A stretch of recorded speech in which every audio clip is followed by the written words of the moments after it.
Welcome to the Beyond the Bestseller podcast. I'm your host, Kelly Schuknecht, and today's guest is Lynn Lok-Payne, author of Wake Up, Change Up, Rise Up. Lynn, I am so excited to have you on today. I'm so excited to be here, Kelly. Thank you. And by the way, Beyond the Bestseller is a brilliant name. Love it. Ah, well, thank you.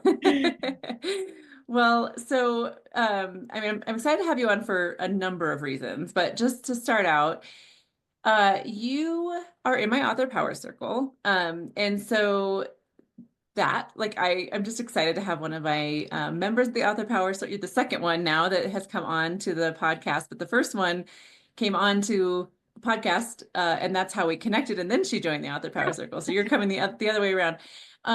But also just it's 4 books now, right? 4. Mhm.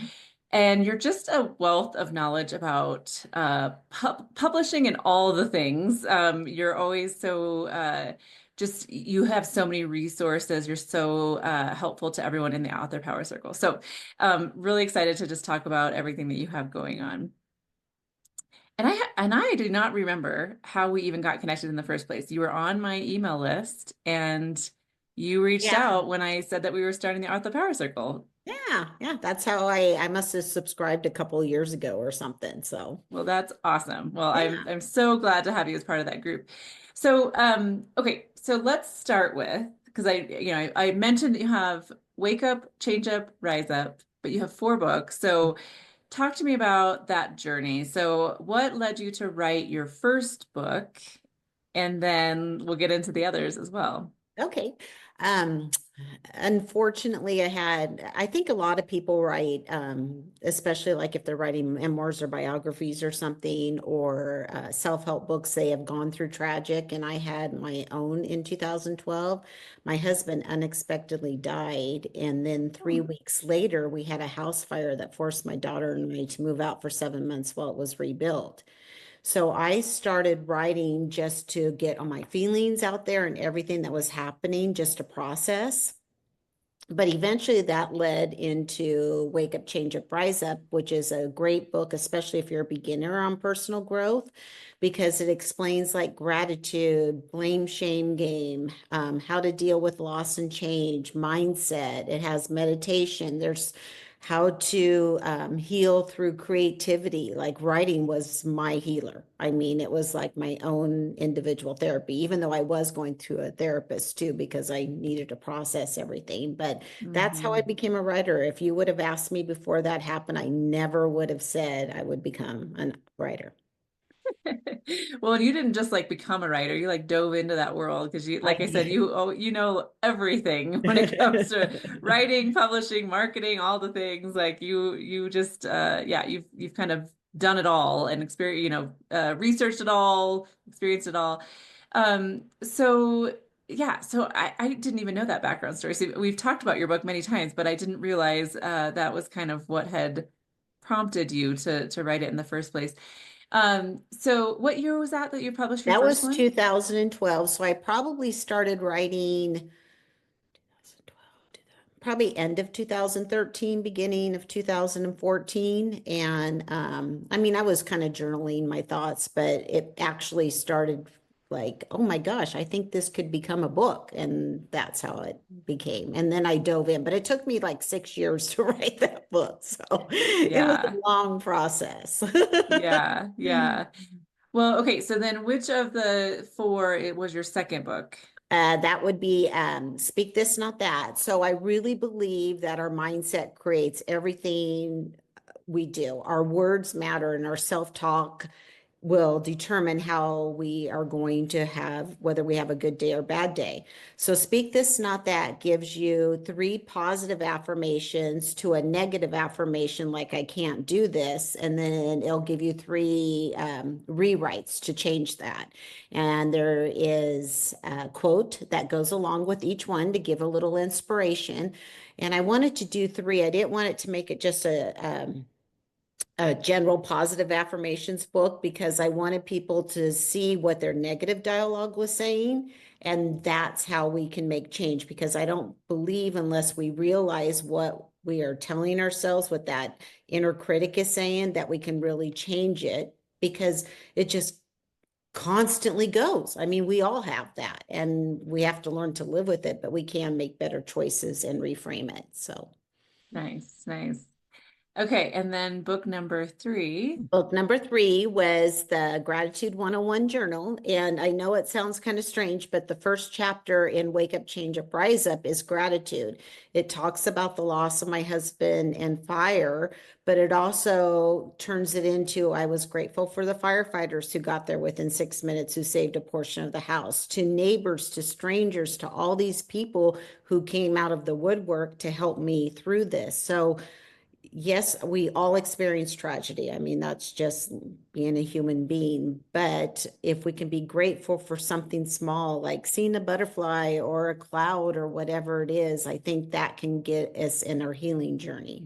It's amazing how tragedies like that can make you see how much you do have and Mhm. how many people you have in your life and like you said, you probably don't ever think of firefighters hardly, right? But when you need them, Right. like you're grateful. Yeah, yeah. Yeah. And Gratitude 101 is especially, it's a great journal if you're just starting on gratitude, if you've never journaled before, because what it does, it gives you 3 prompts. So you don't have to think about what you are going to write. It literally can take like 1 to 3 minutes to fill out the 3 prompts. And there's a positive affirmation and an inspirational quote that goes along with it. Okay, so I have a question about the gratitude piece. So, I do the oh, I just dropped my AirPod. I do the gratitude like practice or whatever with my morning, like my morning routine. And I've heard like that you should, I guess I like struggle with this because like I've heard that you should, it's like you should be grateful for like the little things, right? Like so, so sometimes I'm like, oh, I'm thankful for my new shoes, like whatever. Mhm. Something like that. And then I feel like really silly because I'm like, I mean, should I be like, should it Yeah. be like that kind of thing? Like, should it be a combination of things? Like, what should your gratitude Well, like? the thing is, most of our life is lived in the ordinary moments, right? So we should be thankful for the little things because once we're thankful for the little things and paying attention to that, that's when we can then be thankful for the bigger things. I mean, I just think that it just has to be something simple. So many people think like, I mean, we should be grateful for our breath because without it, we wouldn't even be here. And that's like an item that's overlooked. But just something simple like I'm grateful for my tea or coffee in the morning, or I'm grateful that I made a green light. I mean, I always like thank the light gods. Oh, thank you. But I think that once we start seeking it out, then more gratitude will follow, that we will Hmm. find more to be grateful for. Yeah. So yeah, I sometimes will get stuck in this like, oh, like is it like I'm grateful for my new shoes or for my new jacket or like whatever. And then I'm like, this is silly. And then I try to like come up with things that are a little more have a little more depth to them. Like, you know, grateful for, a certain person in my life for, whatever.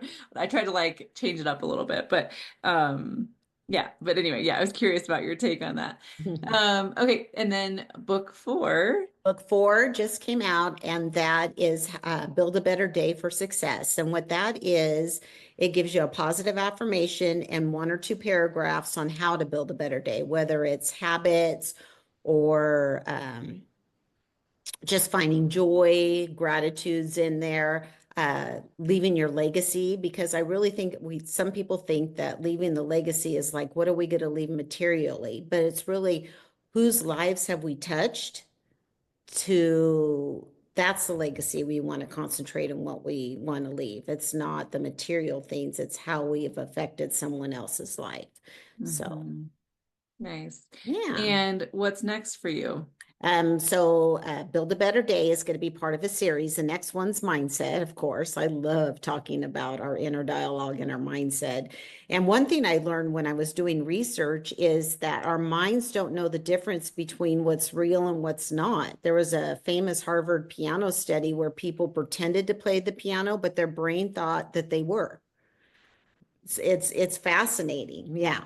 So, what we feed our minds really does determine what our reality is going to be. Interesting. So you're a series. How many books are going Mhm. to be in the series? Well, there's six. Let's see if I can Oh get my through. Yeah, gosh. that's my goal. But yeah, yeah. One's on spirituality, one's on self-love, and I forget what the other two are at the moment. Okay, but you have kind of a plan of A how you're plan, gonna, yes. yeah, nice. So, what has it been just like over 12 years or so since you've been working on these books? How, just kind of, how has that process been for you? I mean, so you have all these books out. Are you, I mean, clearly you have enjoyed this because you want to Hmm. keep going and putting more out there. So what makes you keep going?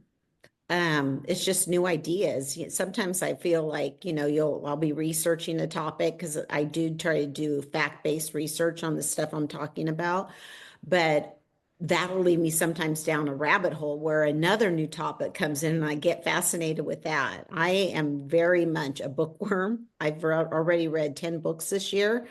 I love reading. I love learning new things. And if there's one thing I would want the audience to know is that when you keep learning, that's where your creativity, your joy, your enthusiasm, you just have to find what it is that interests you.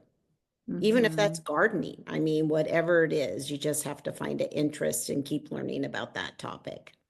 So it's interesting you say that though, because this wasn't like something that you aspired to do necessarily, not something that I guess you just like enjoyed the writing process. So it's like the creation process of it is what you really enjoyed.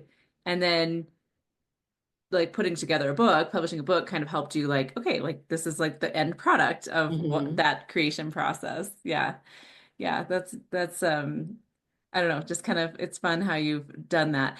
So because I know you and your wealth of knowledge about writing and publishing, I'm curious if you have tips for people who maybe are in a similar boat, like they maybe have a book in mind, maybe they have um, written it, but it's just kind of like, or they're kind of in the process of writing it. So, what are some of your best tips for somebody who wants to write and publish a book?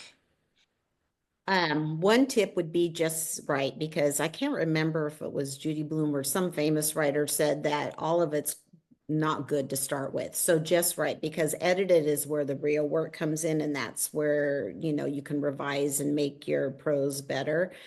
I would hire a professional book editor, and if you can't afford that, then get into a writers group where people are sharing information. And then it's your choice whether and you have to block off time, even if it's just 10 or 15 minutes a day, just write. I mean, don't work, just like some people call it automatic writing, just write whatever is in your head to get it out on paper. But to hire an editor, a professional editor, really does help to hone in on your message and get rid of words that are not needed to take the book story along. And then you decide whether you want to do a publisher or if you want to self-publish, or you do a hybrid, which is in the middle of between the two. So all of that takes time, and especially in self help or any nonfiction book, you have to write like it's several pages of like what your competition is if you're going to go with a traditional publisher. And there's a lot of free resources that'll give you templates online on how to do that. So you just have to decide what journey you want, if you want traditional, hybrid, or self-publish. And I self-publish, the one thing about self-publish is I can pick my cover, I can pick the title. I don't have to have a traditional publisher tell me what to do. And I can get it out there as fast as I want. With traditional publishing, once you get accepted, it could take 2 or 3 years before your book comes out. Hmm. Yeah.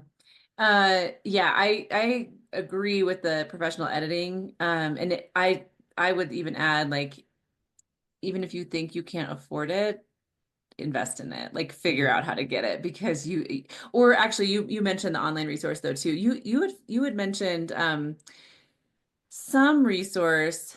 I can't remember what it was called, but it was like for finding like an editor, like some sort of like editing. Oh, there's a national organization for editors. I'm trying to remember the name, can't at the Hmm. moment. But they also have local chapters. So you can go to the local chapter and a list.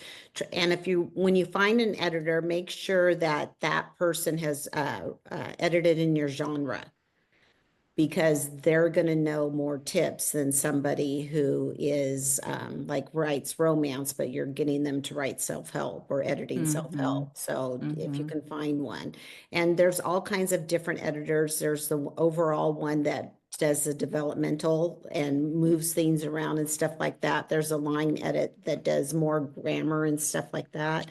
So you just have to find what you need. But a great place to start is if you can find a local writing group, and they usually meet once a week, and you take people's work and you get critique back from them. I'd probably start with that before I paid a professional editor, because that way you're getting more of a finished product before you take it to someone who you're going to pay to do it. Hmm. Yeah. So figuring out a way, like, right. So even if you can't afford it or you don't have much to put into it, finding some way of getting another pair of eyes on your book, and Mhm. the more professional that pair of eyes is, the better. Your friend or your mom or whatever, it's great. But like, having um, a good editor go through the book, it's really important. I do a lot of I get a lot of requests for book reviews from authors, and I don't mind an error here and there. Like that's, I find errors in books that are well known, big whatever, Mhm. bestsellers. And but so, books have errors in them. Like that's gonna happen. But when I like find error after error after error within the first few pages of the book, I'm done. Like I'm like, nope, I'm not reading this book. Mhm. Because if the author can't even take the time to like just fix a few, like there was one that I read recently that was the word breathe and breath, those two words she kept interchanging, and it was like, oh, I can't do this. I just I just set it aside. I'm like, I'm not reading it. So yeah, it's really, really important to make sure that you have that as few errors as possible.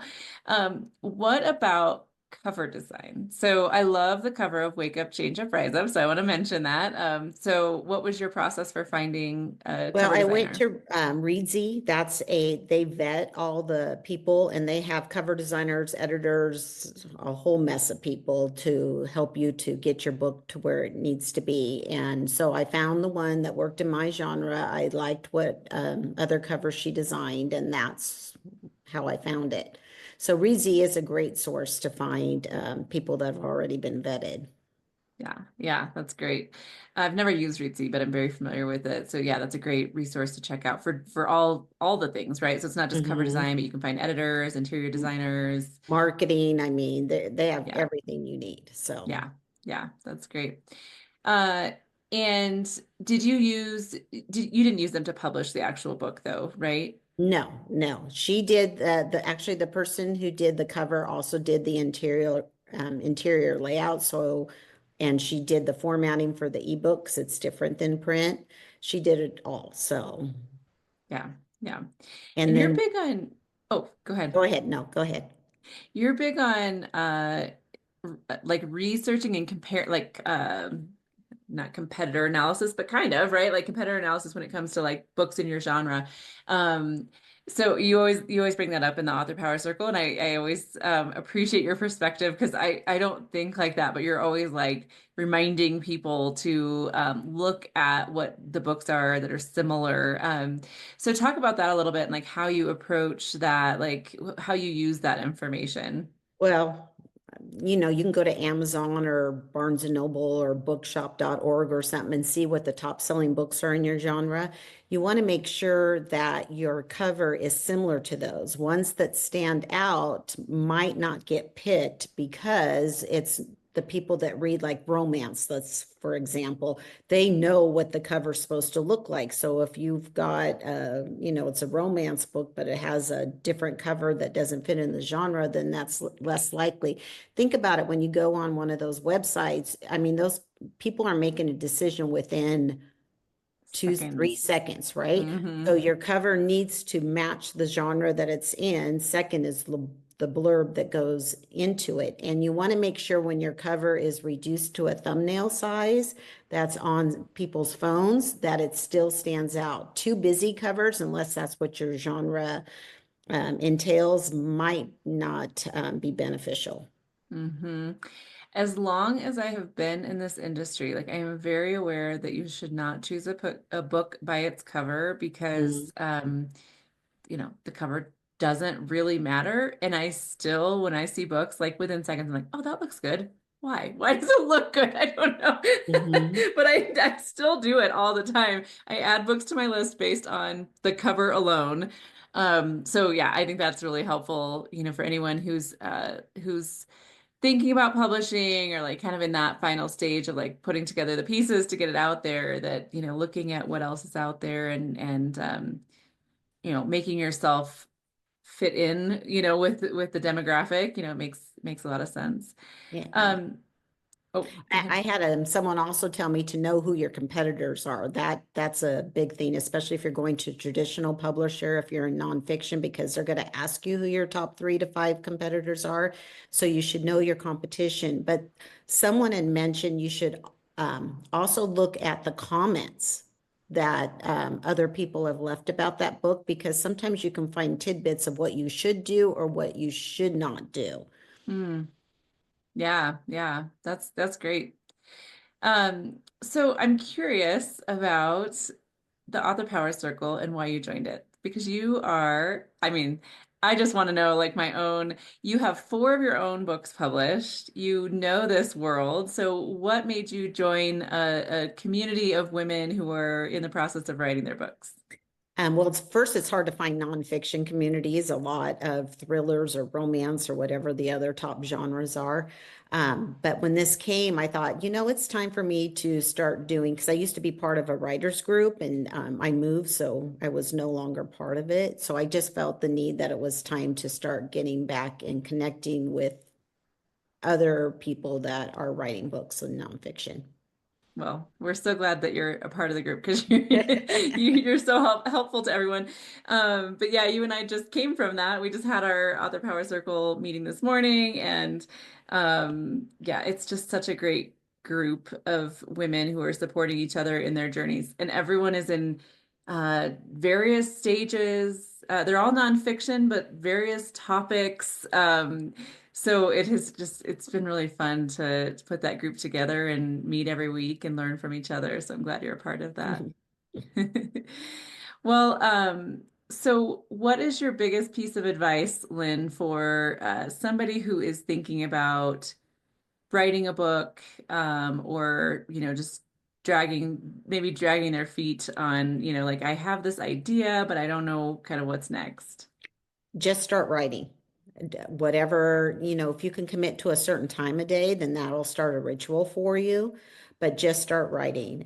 Even if it's just, you're on a walk and you're putting, notes in your app or something.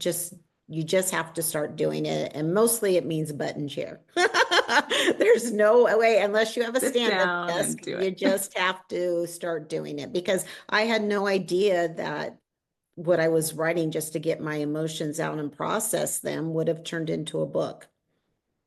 Yeah. Yeah. No, I love that. It's so true. I have people ask me all the time, like, how do I write a book? I'm like, well, you first thing you do is like sit down and just start Mhm. thinking about it, right? And outlining, here's what I want to talk about, and here's how the chapters are going to flow. And, it's not going to write itself. So you have to, unless you're going to hire a ghostwriter, you just have to Yeah. sit down and start planning and doing, right?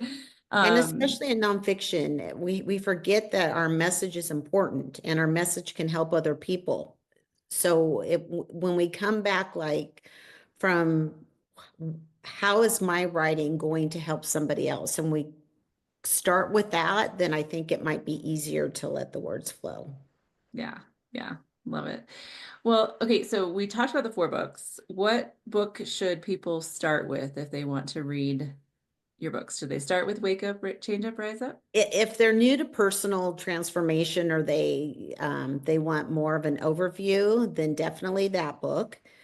Speak This, Not That if they want to change their mindset. Of course, Gratitude if they're looking for that. And then Build a Better Day is great if you just want to open up the book and pick that as your intention for the day. So it's like one or two paragraphs and you're done, and you can focus on changing that habit or building that goal.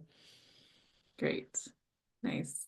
Well, it seems like a lot of great resources for people, especially people who are wanting to, like you said, grow, work on themselves. Great for, they seem all like the good picks for some sort of morning routine, which I talk about a lot, that I have a morning routine, and so I'm always looking for good books for that. So all great for that. I will link to your books in the show notes. Is there any other way that readers or listeners can find you and learn more about what you're doing? Well, they can go to my website, lynnlokpayne.com, and I have a weekly newsletter, and they can sign up for that or get a free gratitude guide.